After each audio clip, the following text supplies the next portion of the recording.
जुन्या पुणे-मुंबई महामार्गावर असलेल्या बोपोडी येथील ऐतिहासिक हजरत शमसुद्दीन दर्गा महापालिका प्रशासनाने कोणतेही संयुक्तिक कारण न देता स्थानिक लोकप्रतिनिधींना विश्वासात न घेता आणि आवश्यक त्या कायदेशीर बाबींची पूर्तता न करता मनमानी पद्धतीने कारवाई करून उद्ध्वस्त केला आहे, असा आरोप महापौर व स्थानिक नगरसेवक परशुराम वाडेकर यांनी पत्रकार परिषदेत बोलताना केलाय।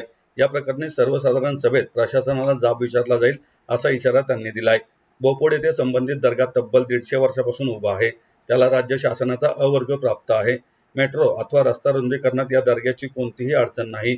या दर्ग्याबाबत कोणत्याही स्थानिक नागरिकाने अथवा लोकप्रतिनिधीने तक्रार केलेली नाही। हा दर्गा या परिसरातील हिंदू मुस्लिम ऐक्यतेचे प्रतीक होता। तरीही महापालिका प्रशासनाने लोकप्रतिनिधींची दिशाभूल करून या दर्ग्यावर अन्यायकारक कारवाई केल्याचे वाडेकर यांनी सांगितलंय। या ठिकाणी हे जे हा जो दर्गा आहे, हा दर्गा हिंदू आणि मुस्लिमाचा ऐक्याचं प्रतीक आहे, एक सामाजिक ऐक्याचं प्रतीक आहे आणि म्हणून अनेक वर्ष या दर्ग्यामध्ये हिंदू मुस्लिम सगळे गुण्यागोविंदाने या ठिकाणी जात असतात। या ठिकाणी हा दर्गा खूप छोटा आहे, ज्यामुळं एक परंतु खूप जुना दर्गा असल्यामुळं त्या दर्ग्याला एक महत्त्व सुद्धा आहे। महापालिकेने त्याला राज्य शासनाने दर्जा त्या दर्ग्याला या ठिकाणी दिलेला आहे। त्या दर्ग्याकडे सगळ्या परवानग्या विसर सगळ्या परवानग्या तरीसुद्धा नोटीस न देता अशा पद्धतीने कारवाई करणं ही एक दादागिरीच आहे। अशा पद्धतीच्या पुण्याच्या शांततेला कुठंतरी गालबोट लावण्याचा प्रयत्न प्रशासनातून झालेला दिसतोय, हे बरोबर नाही। एक आम्ही फुलेशाह आंबेडकरी चळवळीचे कार्यकर्ते म्हणून त्या परिसरामध्ये काम करत असतो। अशा परिस्थितीत लोकांना असं वाटतं उपमहापौर म्हणून वाडेकरांना माहीत असेल ही कारवाई होणार, परंतु आम्हाला कुठलीही माहिती नाही आहे। आणि या संदर्भात पुणे महापालिकेच्या सभागृहामध्ये ज्या दिवशी सभागृह चालू होईल त्या दिवशी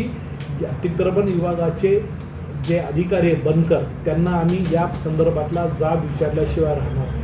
मग या शहरातले अनेक दर्गे, अनेक मंदिरे, अनेक गोष्टी आहेत, याच्यावर कारवाई का होत नाही हाही प्रश्न निर्माण होतो मला। परंतु आमची कधी भावना राहिली नाही ह्याचं पाडा त्याचं पाडा, आम्ही कधी कोणाबद्दल बोलत नाही। परंतु जो दर्गा कोणा त्रासदायक नव्हता, या ठिकाणी शिवशंकर स्वामी नावाचे कोण कार्यकर्ते त्यांनी या संदर्भातली काही तक्रार नोंदवली होती, परंतु स्थानिक नागरिक लोकप्रतिनिधी यांनी कुणी या संदर्भात तक्रार नोंदवली नाही आहे। तरीसुद्धा या दर्ग्यावर एवढी तत्परता दाखवून कारवाई केली याचा निषेध करावा तेवढा कमी। आणि म्हणून या ठिकाणी बोपोडीतील तमाम नागरिक, पुणे शहरातील तमाम नागरिक या दर्ग्याच्या कारवाई संदर्भात त्यांनी माझ्याकडे नाराजगी व्यक्त केलेली आहे। आणि आम्ही सुद्धा एक लोकप्रतिनिधी म्हणून, पुण्याचा उपमहापौर म्हणून, जर लोकप्रतिनिधींना विश्वासात न घेता शासनाने कारवाई केली असेल ते त्याचा जाब जीबीमध्ये विचारला। रात्री 3 वाजता पाडणं हे बरोबर नाही आहे। त्यांनी आम्हाला विश्वासात घेऊन जर त्यांनी सांगितलं असतं की हा दर्गा बाजूला सरका, संवादातून काही चर्चा आली तर नक्कीच या संदर्भात लोकप्रतिनिधी म्हणून आम्ही सगळ्यांनी मदत केली असती, ट्रस्टीला देखील आम्ही सांगू शकलो असतो। परंतु